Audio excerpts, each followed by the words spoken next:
So the closing statement is supposed to be short. At least some of you will have other engagement tonight, or at least many people may feel hungry by now. So I'll try to just keep my concluding statement as short as possible. It is my honor to make a closing statement at the end of the 12th Asia Pacific ADR conference.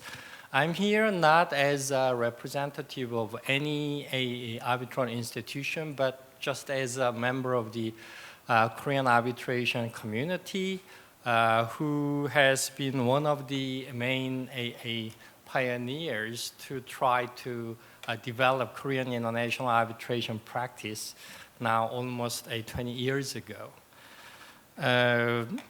We have had a very long day today, but very fruitful and meaningful day. Thank you for your attendance until the end of the conference. Today, we have witnessed how international arbitration communities facing newly emerging challenges have tried to find solutions.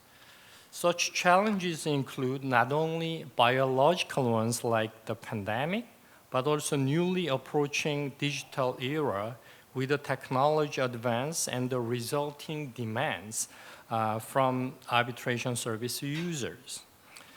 Christopher Lau's keynote speech, as well as all other speakers' very insightful statement, brilliantly illustrate how all the stakeholders in this ADR community should be prepared to solve all the difficult riddles arising at the entry into the new world. I initially tried to summarize what has been debated for the last 4 sessions, but due to the time constraint, let me just skip it and let me just try to sum it up. To summing up, I'm so glad that today's conference on a very timely theme strongly demonstrate the international arbitration community is taking a forward-looking stance to live with or even prosper in the new world while creating some proper maps. Now, I want to try to use some analogy. Every living species must evolve or will perish. I believe the ADR system is also a living species, more scientifically a genus, although man-made. Without evolution in the face of its biological or technological challenges, the ADR system will not be able to survive.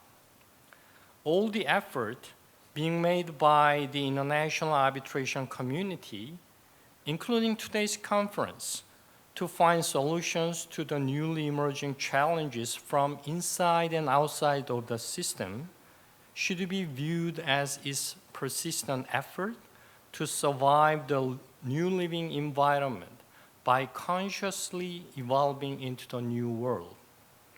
Again, the global ADR system was not created by the God in a day.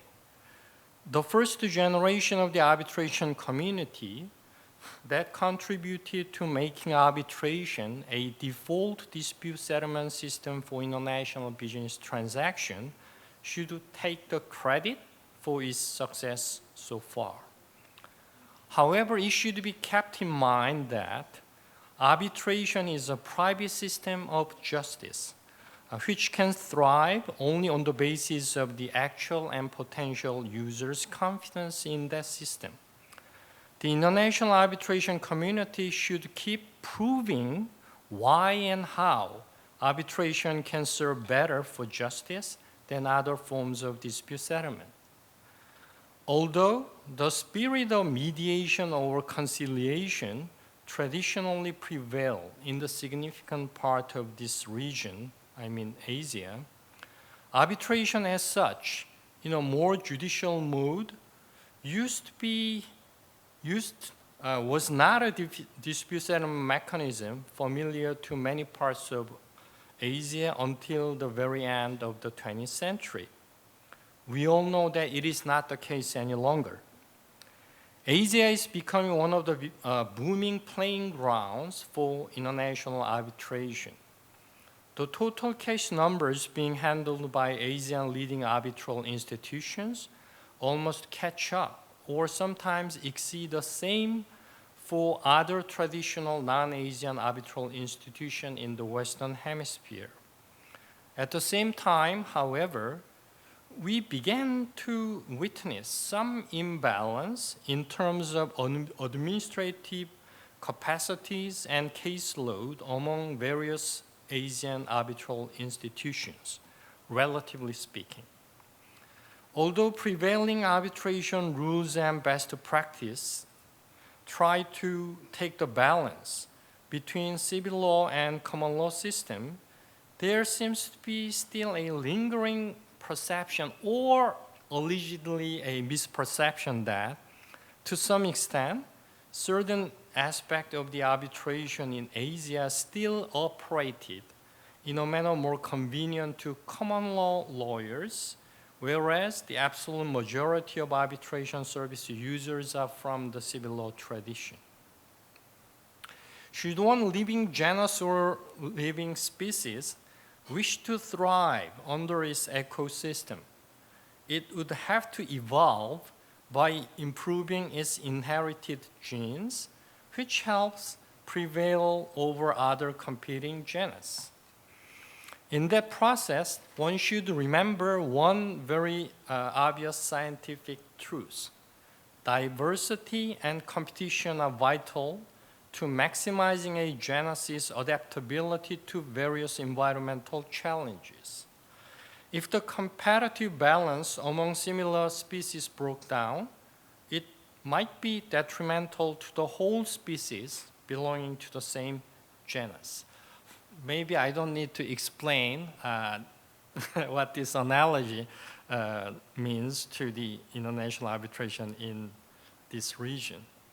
Anyhow, this is why there should be some more collaborative effort to create healthy balance within the Asia-Pacific arbitration community to promote diversity and competition in terms of administering capacities of arbitral institutions, as well as the composition of relative manpower.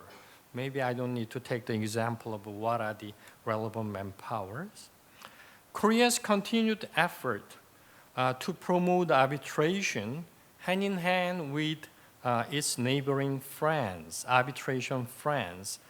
And for example, holding Seoul ADR Festival as an annual event is nothing but a small but valuable effort to achieve proper evolution to the right direction, not only for Asia, but also for all of the world.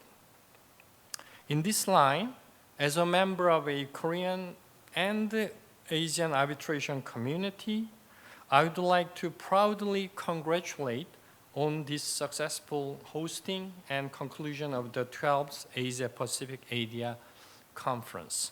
Before concluding, our special thanks need to be expressed to the KCAB International, especially Secretary General Mr. Sejin Kim and his supporting staffs. Without their presence and their organization effort, maybe this conference would have not been as successful. Once again, thank you for your attendance, and we look forward to seeing you all again next year in the same place. Thank you very much. The Honorable Professor Seung-Hwa Chang, Professor of Law at Seoul National University, gave us impressive concluding remarks. Thank you very much. So with that, we will officially conclude the 12th Asia-Pacific ADR Conference. Thank you very much for staying with us until the very end of our programs today. Have a great evening if you're joining us from here in Asia, and have a great day if you're joining us from other parts of the world. Have a safe trip back home. Thank you.